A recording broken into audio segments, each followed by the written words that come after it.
भारतीय जहाजों पर हुई फायरिंग ने ईरान के अंदर चल रही सत्ता की खींचतान को भी उजागर कर दिया है। ईरानी सरकार एक तरफ भारत को शुक्रिया कहते हुए दावा करती है कि हॉर्मुज भारत के लिए हमेशा खुला है, वहीं दूसरी तरफ ईरान की सेना 2 भारतीय जहाजों पर अंधाधुंध फायरिंग करती है, वो भी बिना किसी चेतावनी के।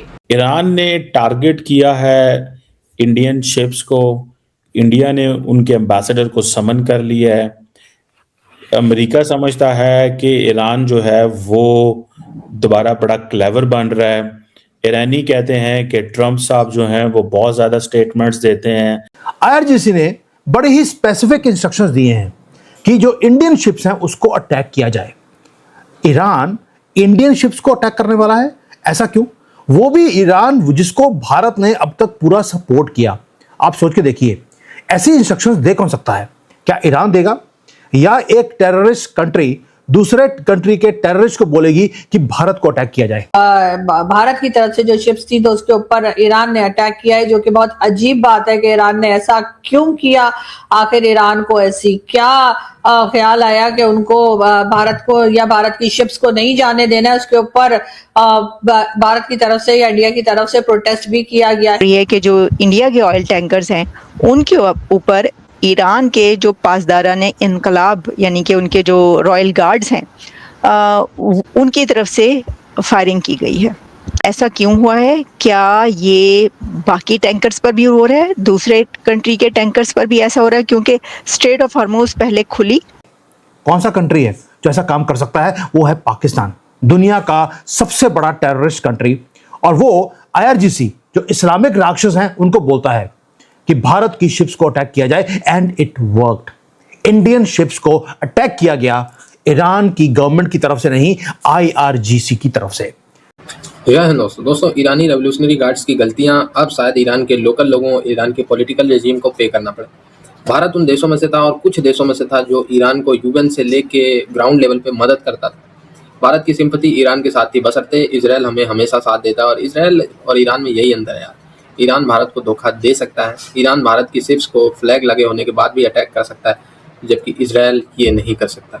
इसीलिए मैं कहता हूँ भारत के लोगों को कि इजराइल और ईरान में से अगर किसी को चूज़ करना हो तो नो डाउटली इजराइल, क्योंकि इजराइल, मैंने बताया ना, भारतीय शिप्स को, भारतीय जहाज पे भारत का झंडा देख के कितना भी मुश्किल सिचुएशन हो, इजराइल अटैक नहीं कर सकता। लेकिन ईरान ने वो जुर्रत की, बशर्ते कि हमने अभी कई टन मेडिसिन और क्या क्या चीज़ें हमने ईरान को नहीं भेजी। हमने ईरान का यूएन में इजराइल के खिलाफ जाके सपोर्ट किया, हमने ईरान से तेल खरीदा। और कैन यू गेस कि जो तेल लेके हॉर्मुज से हमारी जहाज पे फायरिंग की गई, वो तेल कहाँ से लेके आ रही थी? हमारी जहाज ईरान से ही लेके आ रही थी। यानी ईरान से ही जो जहाज तेल लेके आ रही है उसी पे ईरान के गार्ड्स ने हमला कर दिया। मतलब इनकी बेगैरती की आप लेवल चेक करें। और जहाँ ईरान की पॉलिटिकल रिजीम, जो एम्बेसडर है इंडिया में और जो एम्बेसी है भारत की ईरान में, उन सब में भारत से माफिया मांगी जा रही है। ईरान के लोग जो है सोशल मीडिया पे माफिया मांग रहे हैं, जी ये अननेसेसरी, ये जानबूझ के नहीं किया गया है, गलती से हो गया। लेकिन जो आईआरजीसी का इनका आर्मी चीफ है उसने एक बार भी भारत से माफी नहीं मांगी। तो ये दिखाता है कि ईरान की जो आर्मी वाले हैं ये सच में यार थोड़े से आउट ऑफ द हैं। और अगर इनको इजराइल और अमेरिका पनिश कर रहा है तो पनिश करने देना चाहिए, इनकी बीच में मदद नहीं करनी चाहिए, क्योंकि ये उसी लायक है। इनको जो मारता है, इनको जो डराता है, ये उसी से शांत रहता है। तो ये चीजें भारत को ध्यान रखनी होगी। अभी कोई डील नहीं हुई। वॉल स्ट्रीट जर्नल ने कहा मंडे को इस्लामाबाद में मीटिंग हो रही है, लेकिन कोई आसार नजर नहीं आ रहे। 3 दिन आसम मुनीर साहब ईरान में रहे हैं, कुछ समझ नहीं आ रही। What do you make of that? कई लोगों का कहना यह है कि जो आईआरजीसी है उसने अरागची के जो ट्वीट थी स्ट्रेट ऑफ हॉर्मुज को खोलने की, उसको बड़ा टारगेट किया है। What are you making out of this situation? ये क्या हो रहा है स्ट्रेट ऑफ हॉर्मुज पे? अमेरिका, ईरान, ये सारी जो पोजीशंस हैं, कैसे देखते हैं डॉक्टर साहब? देखिए, जो भारत की शिप्स पर जो ईरान ने फायर किए, मेरी ये एनालिसिस है कि it is not firing on India. ये इंडिया अगर ये अज्यूम कर रहा है कि Iran has fired on India, then it might be making a mistake. देखिए, डोनाल्ड ट्रंप ने during the ceasefire escalation कर दिया bye ब्लॉकेडिंग Iran.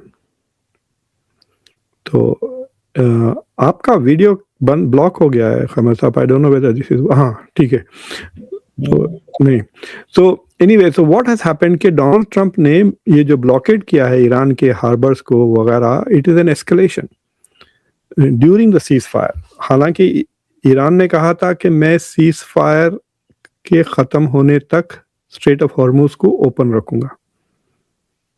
So Iran had done something positive after the discussion on ceasefire. देखिए जो meeting हुई थी इस्लामाबाद, उसके बाद किया ना ईरान ने, तो Iran did a positive gesture of confidence building, जिसका नतीजा आपको नजर आया बाय डोनाल्ड ट्रंप सिंह, देखो ये बेहतर लोग हैं, रिजीम चेंज हो गया वगैरह, I can make a deal with Iran and all of that. लेकिन डोनाल्ड ट्रंप ने तो उल्टा काम कर दिया। इंस्टेड ऑफ बिल्डिंग कॉन्फिडेंस ही उनमें डाउट पैदा कर दिया कि देखो ये कुछ भी कर सकते हैं।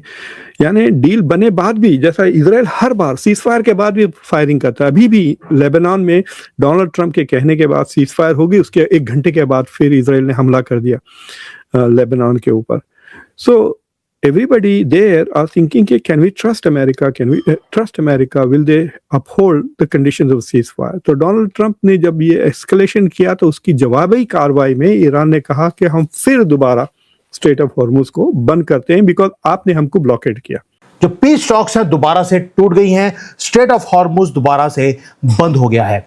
मैं आपको डिटेल्स दूंगा कि क्या हुआ था, व्हाट वेंट रॉन्ग। कल सुबह सरेंडर की बातें गवर्नमेंट ऑफ ईरान बोलती है और शाम तक पूरी की पूरी गेम चेंज हो जाती है। और ट्रंप ने क्या बोला है कि वो इसका बदला लेगा। पेंटागन के अंदर कल रात एक भी आदमी घर वापस नहीं गया है। That means something big is being planned against IRGC, not against Iran, against IRGC। और मोदी जी को जो धोखा दिया गया है उसका बदला अब लिया जाएगा और बड़े लेवल पर वो लिया जाएगा। अब हुआ क्या है और अब आगे जाके क्या होगा ये भी आज डिस्कस करते हैं, क्योंकि संडे है, वीकेंड को ही जनरली अमेरिका अटैक करता है ताकि जब मंडे रात को अमेरिका में वो मॉर्निंग होगी, मंडे मॉर्निंग वहां पर, तो उनके पास 2 दिन है अभी पूरा जो स्टॉक मार्केट है उसको, ताकि हिले नहीं, वो वीकेंड्स के ऊपर ही जनरली वो अटैक करते हैं। आपको याद होगा मैंने पहले भी बोला था, जो युद्ध है इनके साथ वो फ्राइडे को शुरू होगा जब अमेरिका की मार्केट बंद हो चुकी होगी और मंडे मॉर्निंग तक काम खत्म हो चुका होगा। वही काम हुआ भी था।